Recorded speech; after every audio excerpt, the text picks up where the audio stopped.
Vamos a ver hoy la desaparición del sujeto.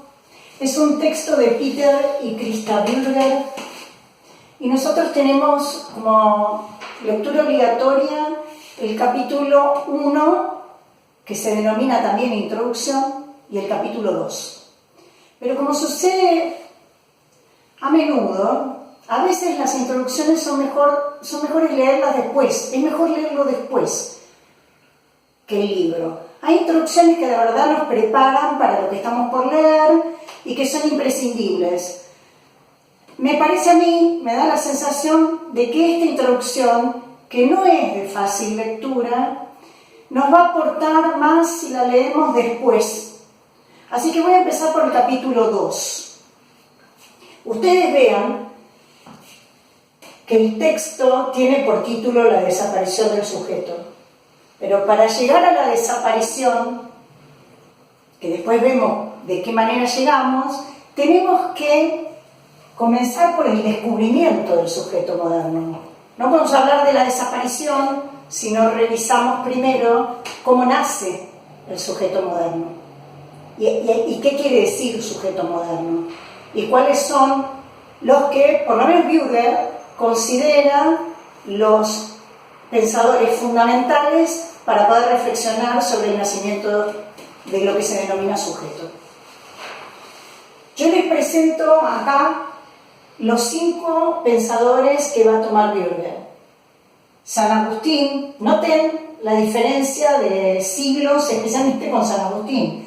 Siglo IV y siglo V, él va a ver un esbozo de lo que luego será el sujeto moderno. Vamos a ver a Montaigne, vamos a ver a Descartes.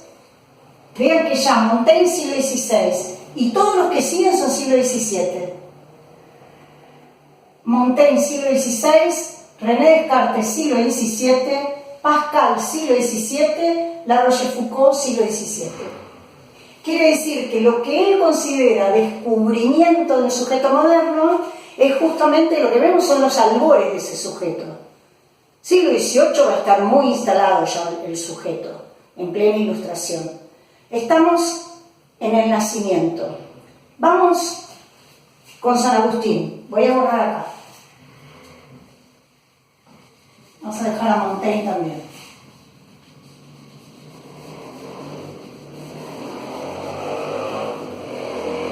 Bueno, para no confundir vamos a borrarlo. Vamos con San Agustín.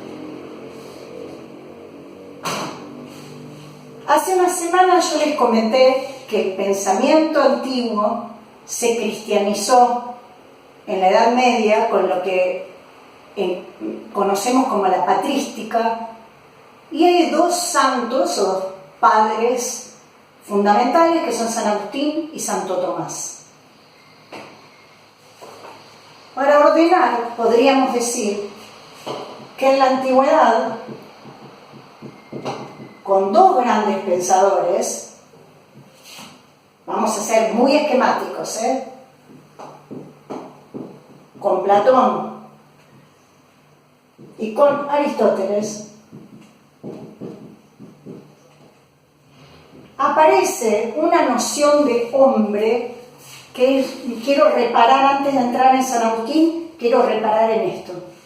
Porque en realidad nosotros estamos hablando de sujeto, pero yo los invito a que intenten pensar que el sujeto fue la respuesta a cómo podemos entender o configurar al hombre.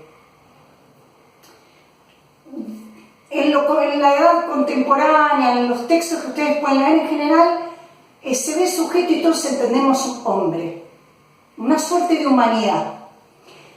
Pero salgamos un poco del esquema, miremoslo con un poquito de perspectiva y en realidad estamos viendo que sujeto fue un modo de pensar la humanidad o de pensar al hombre, pero que no existió desde siempre. Siglo V antes de Cristo, si ustedes piensan, ustedes revisan los diálogos de Platón, no van a ver nunca la palabra sujeto en este sentido, como considerando un modo de abordar a la humanidad, al hombre. Cuando se piensa en el hombre, en Platón, nos encontramos con cuerpo y alma. A veces alma puede ser espíritu. Cuerpo y alma, incluso el cuerpo degradado respecto del alma, siempre el alma superior, siempre el alma se encuentra encerrada en un cuerpo. Está la idea de cárcel del alma para referirse a la corporeidad, y lo mismo sucede con el pensamiento de Aristóteles. En Edad Media, Platón es cristianizado por San Agustín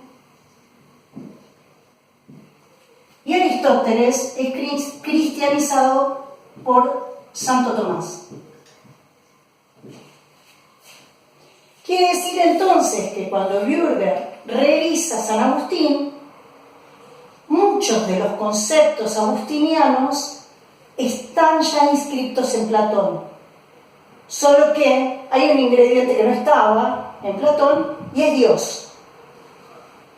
Fíjense, estamos en siglo IV, siglo V. San Agustín escribe las Confesiones. ¿Por qué las confesiones? Las confesiones las escribe porque su vida se podría plantear en dos etapas. San Agustín en su juventud ha gozado de la vida en todo sentido, hasta que conoce a Dios y ocurre lo que se denomina la conversión. Bien, lo que hace Bürger es retomar en San Agustín una suerte de hambre y de sed. En realidad es hambre y sed de Dios, que él va a leer nietzscheanamente como deseo. Ese hambre de Dios es lo que luego podemos comprender como cierta insuficiencia ligada a un anhelo, que ese es el deseo, ¿no? Puesto que se desea lo que uno no tiene. Entonces, dice Bürger que el hambre se exhibe originariamente, y está pensando en San Agustín, como hambre hacia Dios. Cito una breve frase de San Agustín.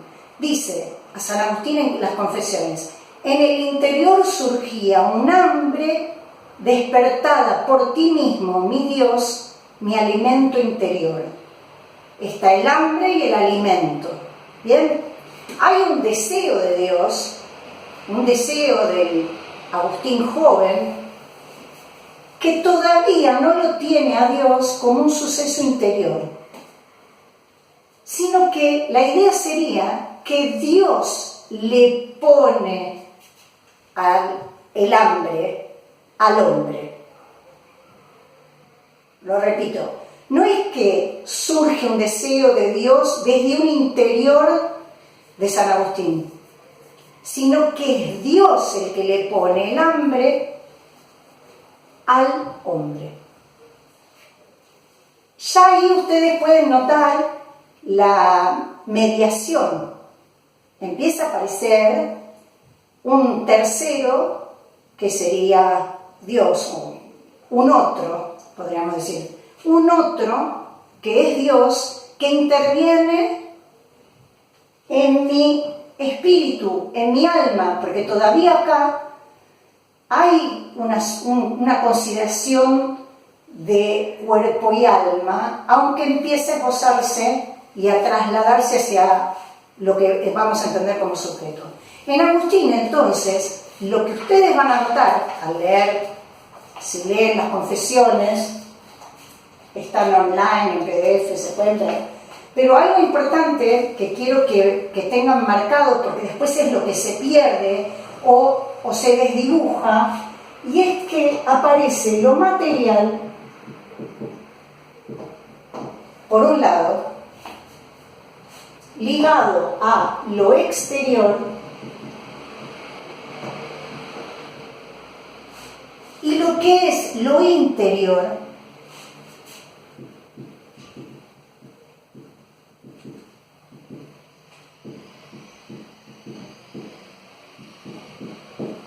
esto claramente está reponiendo esos dos mundos platónicos. El externo, el de las cosas sensibles, el mundo sensible que se puede experimentar con los sentidos, y el mundo que se experimenta con el alma. Agustín descubre que él solo puede aproximarse a Dios si lo busca en su interior. Es decir, que lo que empieza a aparecer es el dentro de sí. Dios dentro de sí. Esto es novedoso. Ese aproximarse a Dios surge entonces como autorreferencia. Y esto es lo que le interesa a Bulger. Porque si bien se mantiene lo interno y lo externo propio de la herencia de la antigüedad, sin embargo, empieza a aparecer esto. El dentro de sí, la autorreferencia, lo que lleva a la si quieren, o si quieren solamente, la reflexividad. La reflexión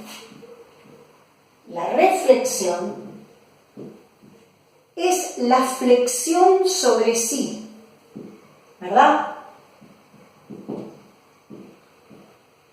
La flexión sobre sí es el pliegue. Es cuando se reflexiona, cuando uno puede plegarse sobre uno mismo. Allí aparece la reflexión. Quiere decir entonces que la reflexión, que en Agustín va a ser radical, se dirige hacia el modo en el que el yo se experimenta a sí mismo. Es decir, que cuando hay un pliegue sobre uno mismo, uno se experimenta a uno mismo, pero desde uno mismo. Es decir, que no se dirige la atención al comportamiento de los actos, y esto es importante señalarlo. Es distinto a los actos del yo. Lo digo porque es importante para Montaigne después. Y a la experiencia de los actos del yo. Porque la experiencia de los actos del yo va a estar más ligada a lo material. Y esto no es lo que le interesa a Agustín. En San Agustín, entonces aparece un modo interiorizado de la autorreferencia. Esto es lo importante, el modo interiorizado, así lo dice Bulger, y esto es lo que él ve como un acercamiento a la noción de sujeto de la autorreferencia. Ahora bien, estamos en siglo IV y siglo V, y dicho así, esto es muy moderno. ¿Qué falta? ¿Qué lo hace propio de esa época? Que este modo interiorizado de la autorreferencia está mediado por Dios.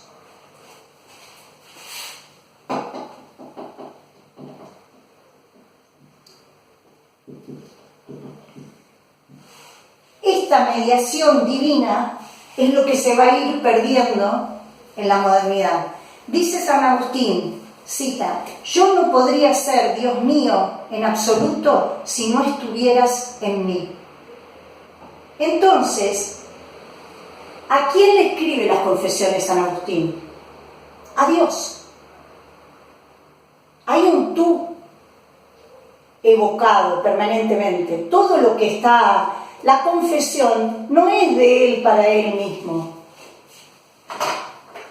Él se confiesa su interior, pero el conocimiento que él obtiene de sí mismo está mediado por Dios. Solo dirigiéndose a ese tú, que es Dios, le abre al yo el propio sí mismo y el mundo.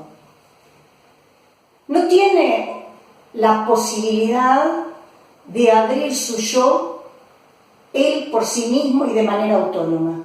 Solo abre su yo y el mundo hacia un tú que es Dios, pero en esa mediación Agustín logra la autorreflexividad.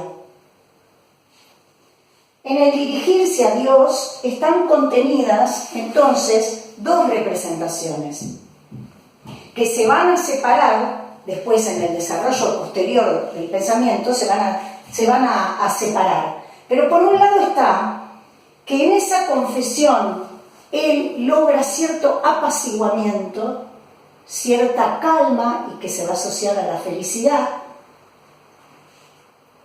Hay el hambre del que hablamos al comienzo, el hambre entendido y leído como deseo, el hambre y la sed entendido como deseo de Dios, logra apaciguarse en la confesión.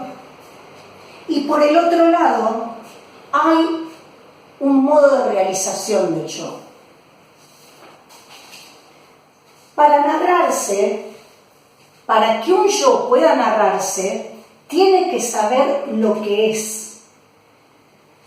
Pero ¿cuándo sabe lo que es? Puesto que está narrándose, sabe lo que es en el instante de la escritura, en el momento que escribe. Quiere decir que toda autorrepresentación narrativa propone la conclusión del desarrollo del yo.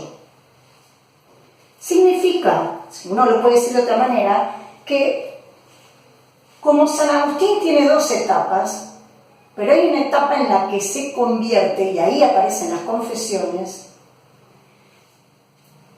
lo que Bürger señala es que para que yo se autonarre, tiene que haber llegado a algún puerto. Porque es como si fuera un barco que llega a un puerto. Cuando llega al puerto puede informar la travesía.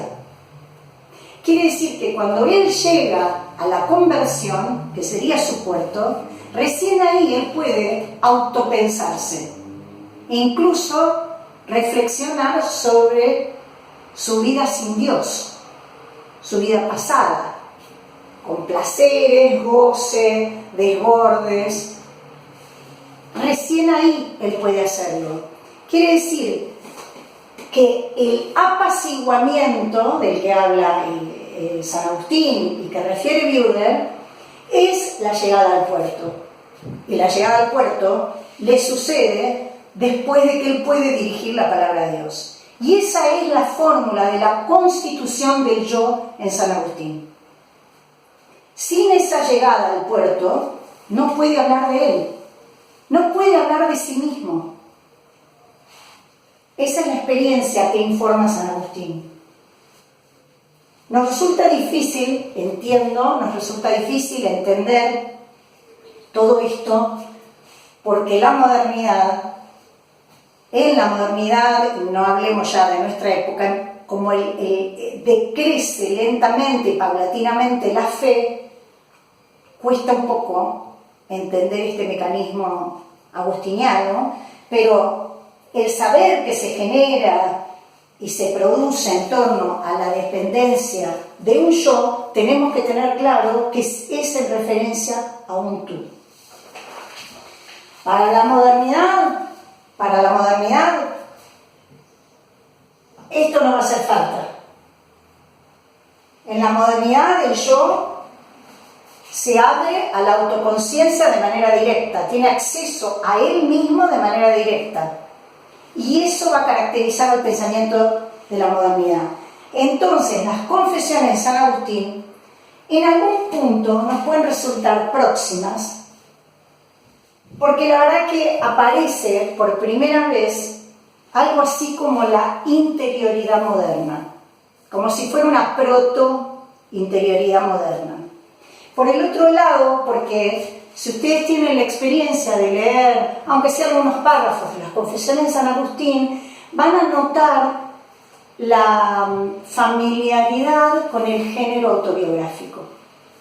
Entonces eso nos hace sentir bastante cómodos y sentimos que si bien el siglo IV y V lo sentimos bastante próximo. ¿Por qué resulta lejano? ¿Por qué se nos hace distante? Porque cada uno de los movimientos de Agustín están necesitados de Dios. Y eso nos aleja, se nos hace muy lejano y muy distante. Porque lo verdaderamente esencial de la vida no se encuentra en la individualidad y en sus grados de desarrollo, sino que Agustín lo encuentra en Dios y en el encuentro con Dios, ¿sí? La verdadera vida, la historia vital, no la organiza él mismo, sino que la organiza a través y mediado por Dios.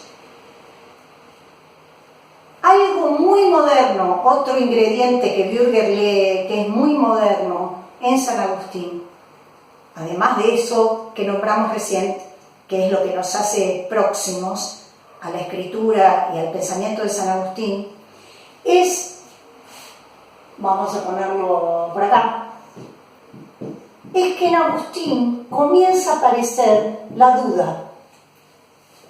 Muy interesante el lugar de la duda en la Edad Moderna. Y es muy interesante también para cualquiera que inaugure o intente hacer algún trabajo de investigación. La duda es un motor muy interesante. Aparece curiosamente en San Agustín la duda. Claro que no va a aparecer, como va a aparecer después en Descartes, que lo vamos a ver, ¿no? Pero San Agustín la duda que le aparece es la de su existencia como ser pensante. Y eso es como si fuera un adelantado de Descartes. Él duda de que él mismo sea un ser pensante. Claro, se separa de Descartes porque acá aparece la fe, ¿no? Y la dependencia recíproca entre la racionalidad agustiniana y la fe. Pero es muy interesante que tan prontamente aparezca la duda. La razón, claro, va a depender de la luz divina, ¿no? Vamos a cerrar este bloque, pero algo que les traigo para hacer dialogar lo que vimos la vez pasada.